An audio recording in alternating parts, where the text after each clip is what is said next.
ಕರಿಯ ಕಂಬಳಿ ಗದ್ದಿಗೆ ಮಾಡಿ ಬೀರದೊಳ್ಳ ತಂದಿಳಿದಿದೆವು.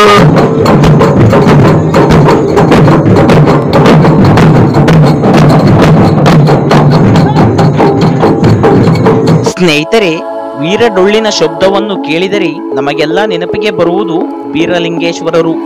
ಬೀರಲಿಂಗೇಶ್ವರ ಸ್ವಾಮಿಯು ಶಿವನ ಒಂದು ಅವತಾರವಾಗಿದ್ದು ದಕ್ಷಿಣ ಭಾರತದಲ್ಲಿ ಹೆಚ್ಚಾಗಿ ಆರಾಧಿಸುತ್ತಾರೆ.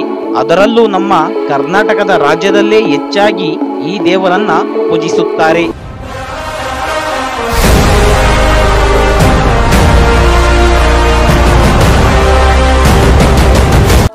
ರಾಜ್ಯ, ಜಿಲ್ಲೆ, ಪಟ್ಟಣ ಮತ್ತು ಸುತ್ತಮುತ್ತಲಿನ ಗ್ರಾಮಗಳ ಆರಾಧ್ಯ ದೈವವೇ ಶ್ರೀ ಮಹಾಮಹಿಮ ಬೀರಲಿಂಗೇಶ್ವರರು.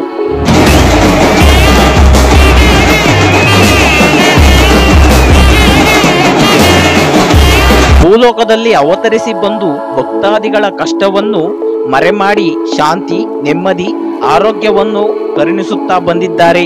ತಾಯಿಯ ನೆನೆದೆವು, ತಂದೆಯ ನೆನೆದೆವು, ತಂದೆ ಬೀರಪ್ಪನ ಪಾದವು. ಸ್ನೇಹಿತರೆ, ಕರಿಯ ಕಂಬಳಿ, ವೀರಡೊಳ್ಳು ಇವುಗಳು ಬೀರಲಿಂಗೇಶ್ವರರ ಇಷ್ಟದ ಮೃದಂಗವಾದ್ಯಗಳು. ವೀರಡೊಳ್ಳಿನ ಧುಮುಕವ ಕೇಳಿ ಸುಂದರಪ್ಪ ಶಿವ ಶರಣರು. ಚಿಕ್ಕಮಗಳೂರು ಜಿಲ್ಲೆಯ ಅಜ್ಜಂಪುರದಲ್ಲಿ ಬೀರಲಿಂಗೇಶ್ವರ ದೇವರ ಭಕ್ತಾದಿಗಳು ಹೆಚ್ಚಾಗಿದ್ದು ದಿನಾಂಕ 14/2/2024 ಬುಧವಾರದಂದು ಈ ಬೀರಲಿಂಗೇಶ್ವರರ ಕಲ್ಲಿನ ದೇಗುಲವನ್ನ ಪ್ರವೇಶ ಮಾಡಿದ್ದಾರೆ. ಸ್ನೇಹಿತರೆ, ಈ ಬೀರಲಿಂಗೇಶ್ವರ ದೇವರ ದೇವಸ್ಥಾನವು ಸುಮಾರು 3 ಕೋಟಿ ರೂಪಾಯಿ ವೆಚ್ಚದಲ್ಲಿ ನಿರ್ಮಾಣವಾಗಿದ್ದು ಭಕ್ತರ ದರ್ಶನಕ್ಕೆ ಸಿದ್ಧಗೊಂಡಿದೆ. ಉಡುಪಿ, ಕಾರ್ಕಳ, ಕೃಷ್ಣಶಿಲೆಯಲ್ಲಿ ರೂಪುಗೊಂಡಿರುವ ಮುರುಡೇಶ್ವರದ ಶಿಲ್ಪಿ ರವಿಚಂದ್ರನ್ ರವರು ಮತ್ತು ಅವರ ಸಂಗಡಿಗರ ಕೈಚಳಕದಲ್ಲಿ ನಿರ್ಮಾಣವಾಗಿರುವ ಈ ದೇವಸ್ಥಾನವು ಸ್ವರ್ಗದ ತಾಣವಾಗಿದೆ. ದೊಡ್ಡಬಳ್ಳಾಪುರದ ನುಣುಪು ಕಲ್ಲುಗಳಿಂದ ಈ ದೇವಸ್ಥಾನವು ನಿರ್ಮಾಣಗೊಂಡಿದೆ. ಹೆಗುಲಿ, ಹಜಾರ, ಗರ್ಭಗುಡಿಯ ಚಾವಣಿಯ ಕಲ್ಲಿನಲ್ಲಿ ಹೆಚ್ಚಾಗಿ ಬಳ್ಳಿ, ಎಲೆ, ಹೂವು ಹೀಗೆ ಅನೇಕ ಚಿತ್ರಣವನ್ನ ನಿರ್ಮಿಸಿದ್ದಾರೆ. ದೇವಾಲಯದ ಗೋಡೆಯ ಕೆಳಭಾಗದಲ್ಲಿ ಕೆತ್ತನೆಗೊಂಡಿರುವ 100 ಕಲ್ಲು ಕುದುರೆಗಳ ಸಾಲು ದೇವಾಲಯದ ರೂಪವನ್ನು ಮತ್ತಷ್ಟು ಅಂದಗೊಳಿಸಲು ಕಾರಣವಾಗಿವೆ. ಇಡೀ ದೇವಸ್ಥಾನವನ್ನು ಕಲ್ಲಿನಲ್ಲಿ ನಿರ್ಮಾಣ ಮಾಡಿದ್ದಾರೆ.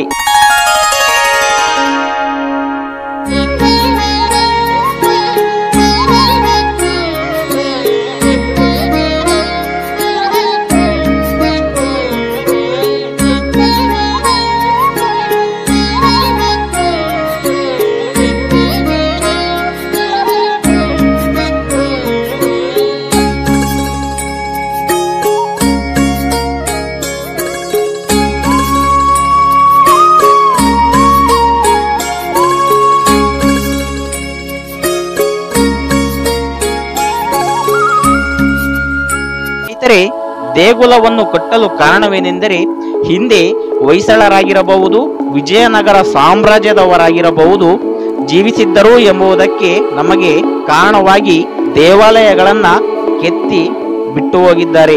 ಹೀಗೆ ನಾವು ದೇವಸ್ಥಾನಗಳನ್ನ ನಿರ್ಮಾಣ ಮಾಡಿದರೆ ನಮ್ಮ ಮುಂದಿನ ಪೀಳಿಗೆಗೆ ಇವು ಈಗಿನ ಕಾಲವನ್ನು ತೋರಿಸುವಂತೆ ಎದ್ದು ನಿಂತು ಸಾಕ್ಷಿಯಾಗಿರುತ್ತವೆ. ಬೀರಪ್ಪನ ಪಾದವ ಹಿಡಿದರೆ ಬೇಡಿದ ವರಗಳ ನೀಡುವನು. ಅದಲ್ಲದೆ ವೀರ ಸೇನಾನಿ ಕ್ರಾಂತಿವೀರ ಸಂಗೊಳ್ಳಿ ರಾಯಣ್ಣನ ಪ್ರತಿಮೆಯನ್ನ ಅಜ್ಜಂಪುರದ ಗಾಂಧಿ ವೃತ್ತದ ಬಳಿ ಡೊಳ್ಳು, ವೀರಗಾಸೆ, ಬೊಂಬೆ ಮೇಳದ ಮೆರವಣಿಯ ಮೂಲಕ ಬಂದು 100 ಹೆಣ್ಣು ಮಕ್ಕಳು ಕುಂಭವನ್ನು ಹೊತ್ತು ಬಂದು ಸಂಗೊಳ್ಳಿ ರಾಯಣ್ಣನು ಕುದುರೆಯ ಮೇಲೆ ಕೂತು ಯುದ್ಧ ಮಾಡುವ ಒಂದು ಪ್ರತಿಮೆಯನ್ನ ಅನಾವರಣ ಮಾಡಲಾಯಿತು.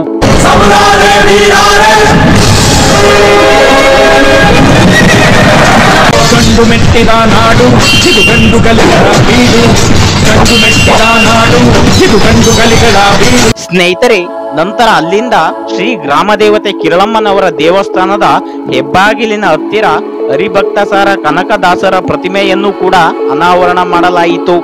ಸಾವಿರಾರು ಜನ ಭಕ್ತಾದಿಗಳು ಸೇರಿದ್ದರು.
ನಂತರ ಬೀರಲಿಂಗೇಶ್ವರರ ಕಲ್ಲಿನ ದೇವಸ್ಥಾನವನ್ನು ಪ್ರವೇಶ ಮಾಡಿ ಕಳಸಾರೋಹಣವನ್ನ ಮಾಡಲಾಯಿತು. ಭೈರತಿ ಸುರೇಶ್ ಮತ್ತು ತರೀಕೆರೆಯ ಶಾಸಕರಾದ ಶ್ರೀನಿವಾಸ್ ಹಾಗೂ ಅಜ್ಜಂಪುರದ ದೇವಸ್ಥಾನದ ಕಮಿಟಿಯ ಸದಸ್ಯರು ಹಾಗೂ ಅಜ್ಜಂಪುರದ ಭಕ್ತಾದಿಗಳು ಸುತ್ತಮುತ್ತಲಿನ ಗ್ರಾಮಸ್ಥರು ಕೂಡ ಭಾಗವಹಿಸಿದ್ದರು. ಸ್ನೇಹಿತರೆ, ಬೀರಲಿಂಗೇಶ್ವರ ದೇವಸ್ಥಾನದ ಗರ್ಭಗುಡಿಯಲ್ಲಿ ಶ್ರೀ ಗುರು ಸಿದ್ದರಾಮೇಶ್ವರರು ಮತ್ತು ಶ್ರೀ ಬೀರಲಿಂಗೇಶ್ವರ ಸ್ವಾಮಿಯನ್ನ ಇಟ್ಟು ಶೃಂಗರಿಸಲಾಯಿತು. ಹಾಗೆ ದೇವಾಲಯದ ಒಳಗೆ ತಾಯಿ ಕಿರಳಮ್ಮ ದೇವಿಯವರು ಮತ್ತು ಕೊಲ್ಲಾರಮ್ಮ, ಮಡಿವಾಳ ಮಾಚಿದೇವರು, ಶ್ರೀರಾಮ ಹೀಗೆ ಅಜ್ಜಂಪುರದ ಎಲ್ಲಾ ದೇವರುಗಳನ್ನ ಇಟ್ಟು ಪೂಜಿಸಲಾಯಿತು. ಸ್ನೇಹಿತರೆ, ಈ ವಿಡಿಯೋ ನಿಮಗೆ ಇಷ್ಟವಾಗಿದ್ರೆ ಲೈಕ್ ಮಾಡಿ. ಏನಾದರೂ ಅನಿಸಿಕೆ ಅಭಿಪ್ರಾಯವನ್ನು ಹೇಳ್ಬೇಕನ್ಸಿದ್ರೆ ಕಮೆಂಟ್ ಬಾಕ್ಸ್ ನಲ್ಲಿ ಕಮೆಂಟ್ ಮಾಡಿ. ದಯವಿಟ್ಟು ನನ್ನ ಚಾನಲ್ಗೆ ಸಬ್ಸ್ಕ್ರೈಬ್ ಆಗಿ ಸಪೋರ್ಟ್ ಮಾಡಿ. ಜೈ ಹಿಂದ್, ಜೈ ಕರ್ನಾಟಕ ಮಾತೆ.